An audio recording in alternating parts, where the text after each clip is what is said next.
Na gusto tag blessing, di ta gusto mga butang nga makadaot na to. We all want to have a blessed life. Gusto tag principle, unsaon madato, unsaon munindot ang kinabuhi, munindot ang relationship. But you know what? Usay ang Ginoo mohatag og blessing sa opposite nga way. Gitawag ni siyang mga blessing in disguise. Mga unang tan-aw nimo murag dili siya good tan-awon. Usa siya ka loss, isa ba siya ka tragedy, isa ba siya ka pain. Pero kung tan-aw nimo ang sulod ana, isa di ay siya ka blessing. Muna siya mga blessing in disguise. Pwede ito pa hilumon gamay ang mga bata. Maluglaw gunghong nila sa ng teacher dito. The Bible is full of stories about death, slavery, persecution. Kung tanawan nimo ang Bible na puno ni sa di maayo nga mga stories.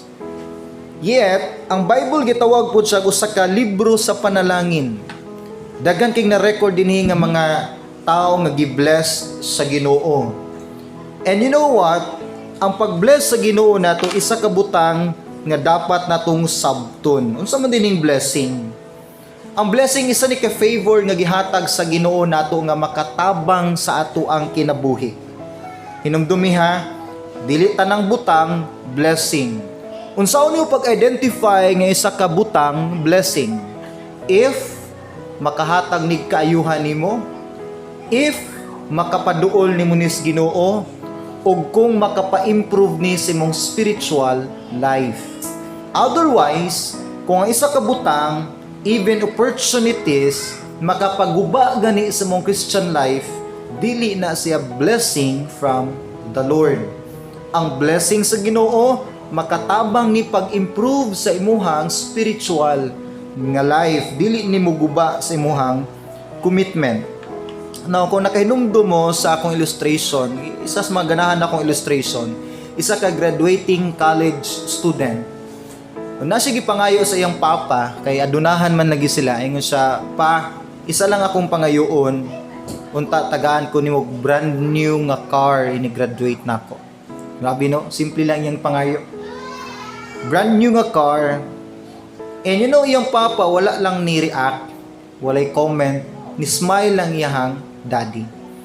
Pag-graduate niya, gidala siya sa kamahalon nga restaurant o dito gihatag iyang papa sa iyang nga gift.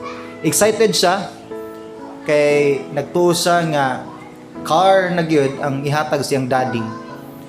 Nikuha ang daddy sa isa ka box. Sulod sa box na isa ka Bible.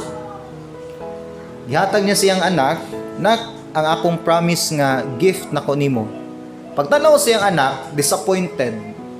Bisa pag Bible, disappointed kay siya, kay gi-expect niya brand new nga car.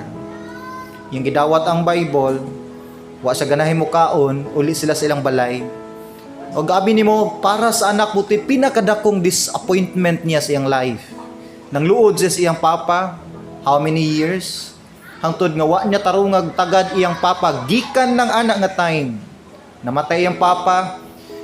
And one time, nibalik silang ancestral house, kay naminyo naman siya na siya anak. Death anniversary siyang papa, nibalik siya sa ilang karaang balay. Nang ukay-ukay siya, nakita pa niya yung room, wala nagpuyo, ilang kitchen, ilang sala. Nisulod siya sa iyang karaan nga kwarto. Gipang tanaw niya, makaraan nilang picture frame, nabug-abuga na. Hantod nakita niya ang Bible nga gift sa iyang papa. Yan na-remind siya balik nga mo ni ang nakapa-disappoint nako. Iyan lang giabli-abli ang Bible. Pag open niya sa Bible, sa tunga-tunga din sa Bible, na dito ang isa ka susi sa brand new na car. And you know what? Dito niya na-realize nga isa dito ka blessing nga wala lang exactly na fit o nahaom sa iyahang expectation. And you know what?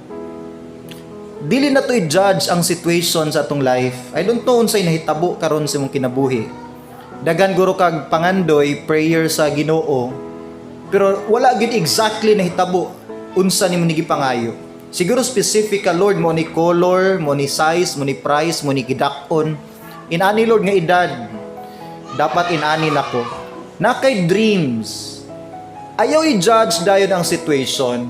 Tungod kay ganina sa tong Sunday school nagtuon ta nga ang dalan sa Ginoo dili imong dalan. Ang iyang idea dili imong idea. Limitado lang ta.